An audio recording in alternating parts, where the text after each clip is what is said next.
Courtney Cronin, Kevin Blackstone, Woody Page, George Sedano. The clock is ticking on a deadline. Have the Giants and Saquon Barkley reached a divide? And if Carlos Alcaraz's dad is filming Novak Djokovic's practices, could that provide any advantage if they meet in the Wimbledon final? Let's go around the horn.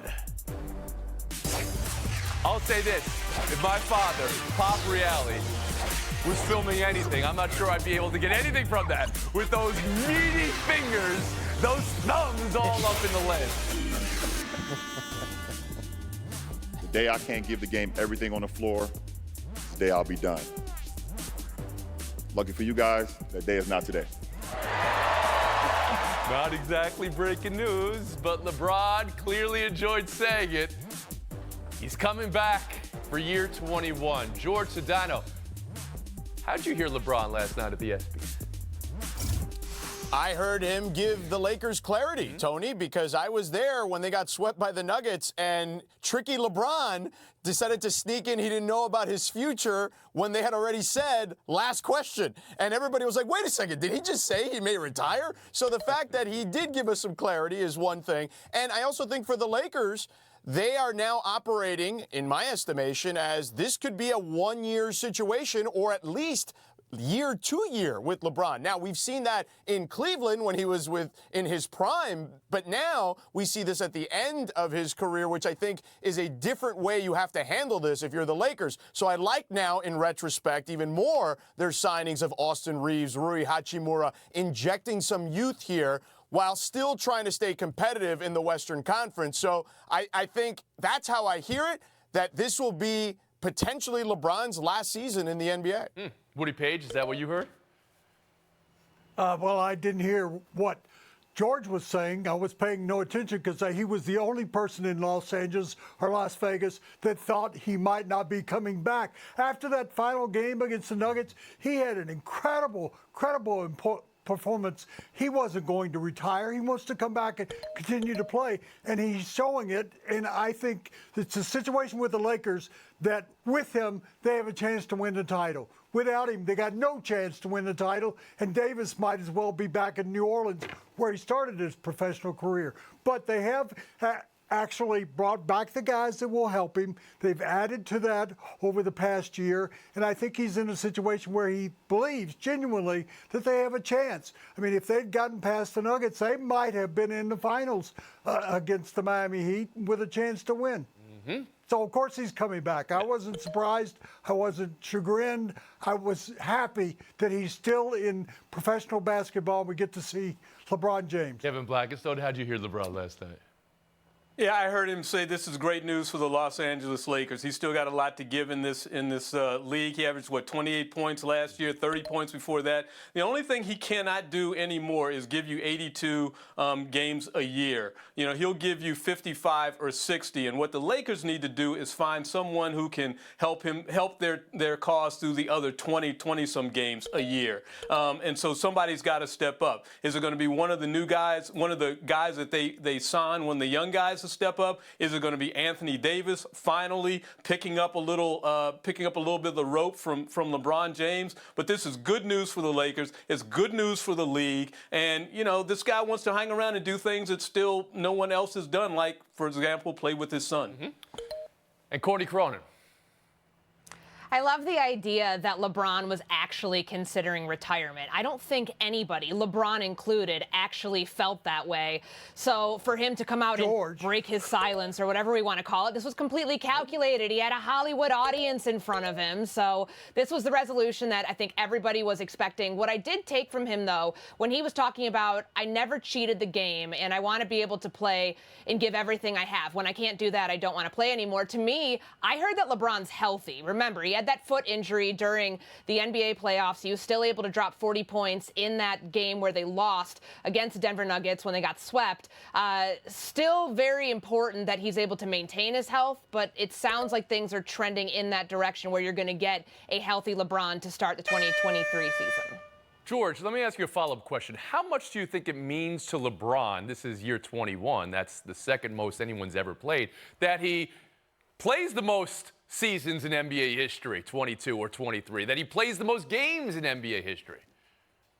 I think it matters. I don't think it trumps championships or the possibility of winning championships, which is why Woody, when he said that he was thinking about his future for the first time in a 20-year career, everybody in that room scrambled because he walked off and we weren't able to ask another question, Woodrow. But here's the deal, Tony. To Kevin's point, I think he makes a lot of sense, too. The biggest predictor of future injury is past injury, and that's why the Lakers are bringing back some continuity, because after the trade deadline, they won the overwhelming majority of their games with this group that they traded for. 21 years. You know who has the NBA record for 22 seasons? Vince Carter. Everybody had that one. You know who has the record for most games played in NBA history? Jabbar? Jabbar's second, Robert Parrish. Get on the game, people. Okay, all right, okay, we'll move on. The latest on Saquon Barkley. Let's talk some football now. He has not signed the franchise tag the Giants designated for him. No indication he will. Deadline for a long-term deal is Monday. Diana Rossini's report that Week 1 is in jeopardy and a holdout a possibility. Pro Football Talk's report of an offer and numbers got Barkley responding with caps. And Woody, as you know, that means it's a lie. Courtney, what do the Giants have on their hands here? They've got a stalemate, Tony, that might not get solved. We know that deadlines sometimes accelerate the process, but this thing has to be worked out, a long-term deal for all franchise players by 4 p.m. on Monday. And it feels like the two sides are as far apart as they were 9 months ago when that offer came on the table during the middle of the season. The Giants need to make this happen. Look, we all know that no defensive coordinator is going out there saying, man, we really need to prepare for Daniel Jones. They say we need to prepare for Saquon Barkley. We've got to figure out how to stop him.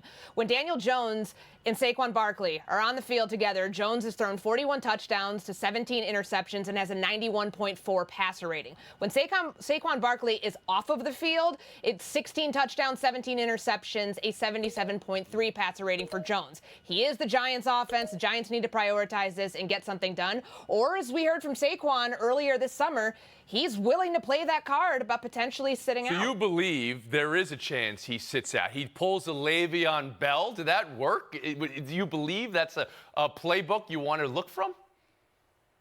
Early on in the season, what Diana Rossini had reported that Week 1 is in jeopardy, absolutely believe that. Of course, you want to be able to accrue your season for free agency, so you'd have to report, I believe, by Week 10. But this is a Giants team that made it to the playoffs last year. They don't want to, blow all that momentum they had out of the water by not having their best offensive player in the fold. Kevin Blackistone. I won't put Le'Veon Bell in this conversation only because the Pittsburgh Steelers have had a history of not doing these types of contracts. But for Saquon Barkley, and to Courtney's point, I mean, this guy is important. And if I'm him, I'm really ticked off because I was electric my first year in the league for the Giants. And then, of course, a year or two later, I had a horrible injury. I fought my way back from that injury. And last year, I was as good as I was during my rookie campaign and contributed to this team and made them as dangerous as they could possibly be. And he deserves to be set up. The money that he's making right now is not worth it. That's less than the value he is to that franchise, to that offense, and to that quarterback. And they need to step up and make it happen. And if I'm him, I look at Emmitt Smith's playbook from years ago when he held out from the Cowboys after one game into the season. They looked like they were going down the toilet, and all of a sudden Jerry Jones said, here, sign this contract. You covered that Cowboys team. Is there anything different between that Cowboys team and that player Emmitt Smith and this Giants team and this player Saquon Barkley? That was a defending champion, wasn't it? Absolutely right. And I think when he came back, they went back to the Super Bowl. So there you go. Woody Page, bring you in. Well, I believe that they're going to get it settled. I'm not sitting here being nefarious about this won't be solved and he'll be a holdout. They can't win without him. This team improved last year, and that was because he came back to the team. Daniel Jones is not really that great a quarterback, particularly without Barkley. If they don't have Barkley, they might as well go out and sign Charles Barkley because they're not going to do anything this season. So here's the matter. He wants McCaffrey money. We're talking about $3 million. That's not that much in the NFL. Why don't they come to a conclusion by Monday, which I think they will, where they settle on $15 million? There we go. Woody gets him Page. to McCaffrey and just over. Spending other people's Because money. they have I got love to that. have it. They don't need to hold out. They don't need this problem. They need to get it solved right away, and they will. And George Sedano. Tony, don't forget it wasn't just one cap, wasn't just one lie he was alleging, double cap, okay? 2 caps for Saquon Barkley on that tweet. And look, running back is the position that has the shortest shelf life in the National Football League. So if you're a running back and you're a good one like him, who's top 5 in all-purpose yards, you need to get paid when you can. There's a finite amount of time to play if you're a running back. And the Giants, by the way, start with 7 of their first 11 games on the road. You want to go on the road with some of those numbers that Courtney mentioned without Saquon Barkley early in the season? Good luck to you. Courtney Cronin back in. The holdup here is obviously the guaranteed money. Back in 2020, when Derrick Henry was franchised, he then signed his deal, $25.5 million in guaranteed money. Saquon should be shooting for more than that, but it sounds like the Giants aren't willing to go all in. Maybe do it worth like 2 franchise tags, which would be about $22 million in total guaranteed money. Pay the man. Chances he's not on the field week 1. Let's play the odds maker game. George Sedano, 52%. chances he's not on the field week 1, Woody Page. 0. Kevin Blackistone, 12%. Courtney Cronin. I will say 53%. Oh, the price is right. There we go. Buy or sell next.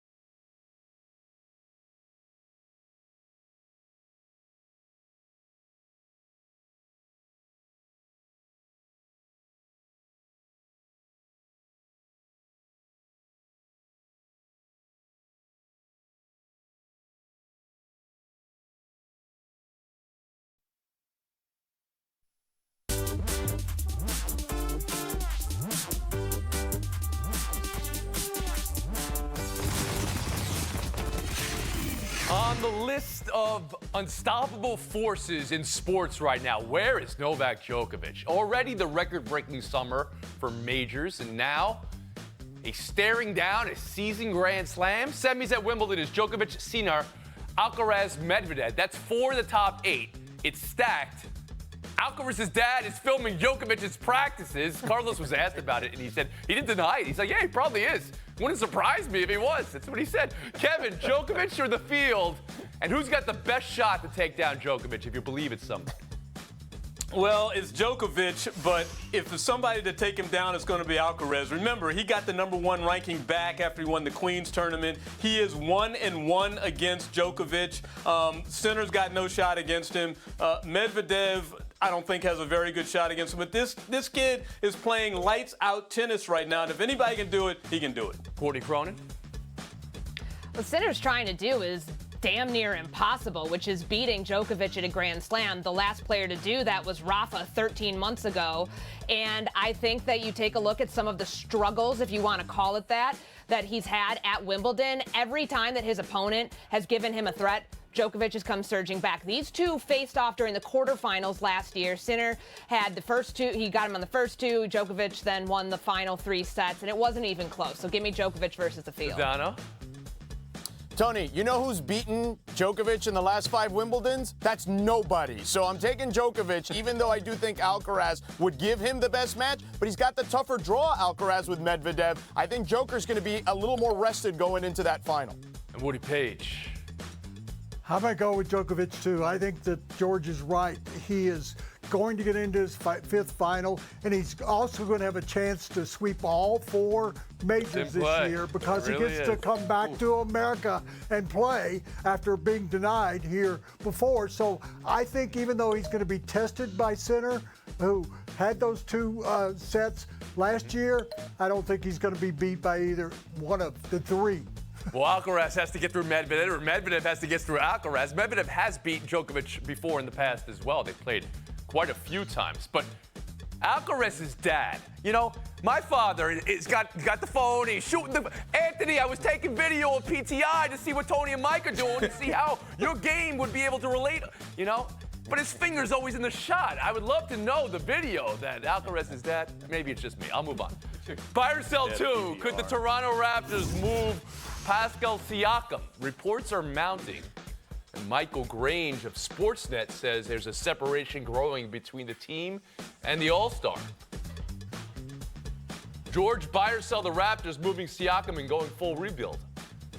Tony, I'm selling it. I'm selling it for a couple of reasons. Those offers that are rumored are not good for Pascal Siakam. They're not worth it. And also, Masai Ujiri is one of the toughest negotiators in the sport. He's going to want to win that trade. He wanted allegedly 3 first-rounders for OG Anunoby last year, and they can't tank. They're not a free agent destination, so they can't do it.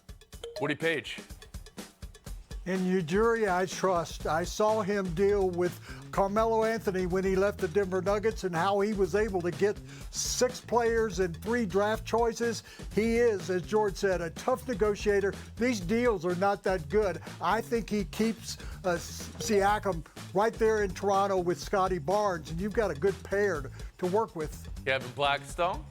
I don't see that going anywhere. And I'm here in Washington, D.C. I'm all for rebuild. I'm all for blowing stuff up right now. So you can't tell me that you shouldn't be dealing him. Van Vliet, the heart and soul of your team, is gone. Nick Nurse, my man, the championship coach of your team, is gone. They are not coming back. Make the move now when you can get something for Siakam.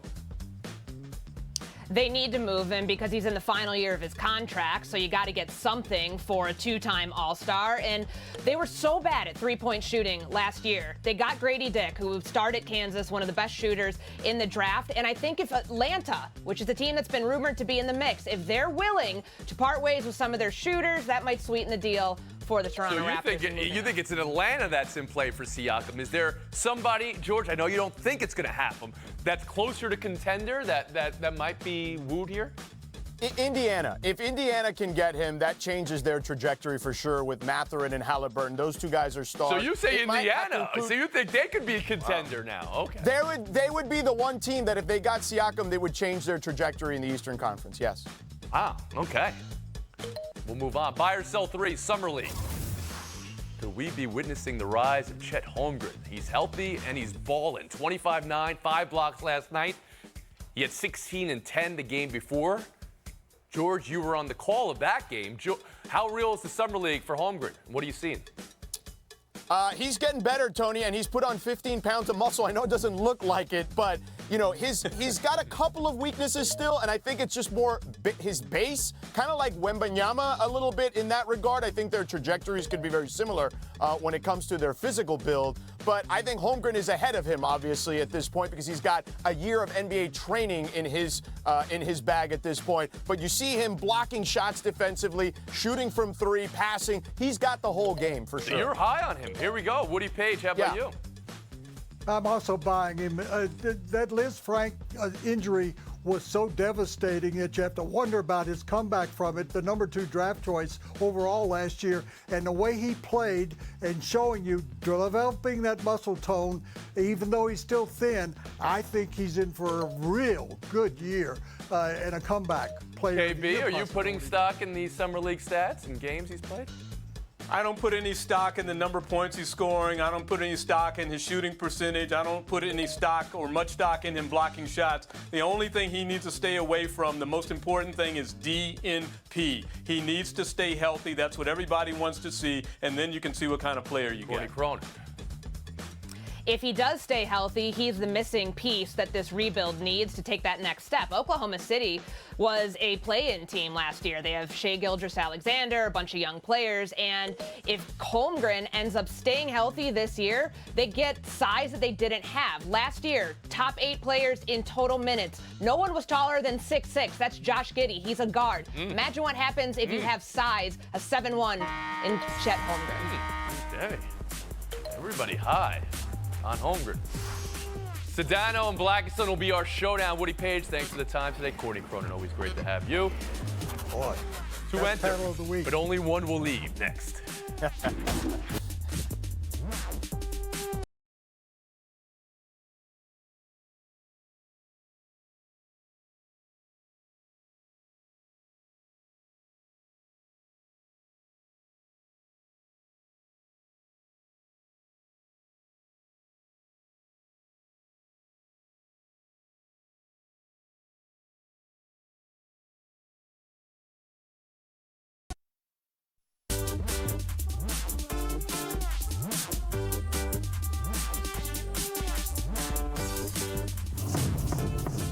showed some of the highs of Summer League before. This is something else. Raptors Marquise Noel. Well, he tried that three. He tried to look away. Didn't go as well as he may have liked. Kevin, what's the biggest error here? The biggest error is not Noel. The biggest error is you didn't put Steph Curry's face up here. He's the one to blame for all this. He's the one that came into the NBA and expanded the idea of shooting a jump shot to the timeline and is able to make it. He is a special athlete. If Steph Curry really cared about basketball, he'd send out a video right now saying, do not try this at home. He's the only person on the planet that can shoot like that. Stop it. Tell us how you really feel. George? Tony, he's a two-way player for the Raptors. Well, he's got a one-way ticket to the G League in Raptors 905. I don't think I can top that, but there may be a new hashtag. Hashtag blame Steph from Kevin Blackistone. I mean, I don't even know if I agree with what you're saying there, Kevin. It sounds like something Bob Bryant would argue, but I love your passion for it. That's going to get you the FaceTime today.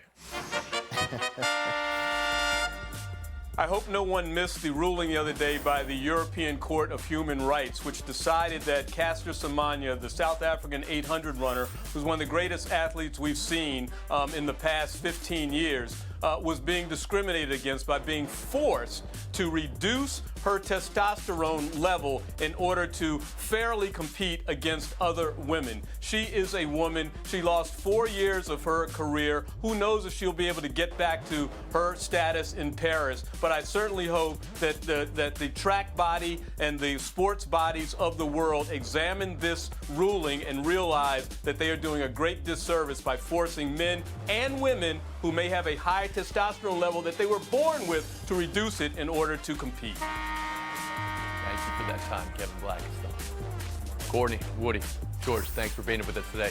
On a 23.5-hour break, we'll see you tomorrow around the horn.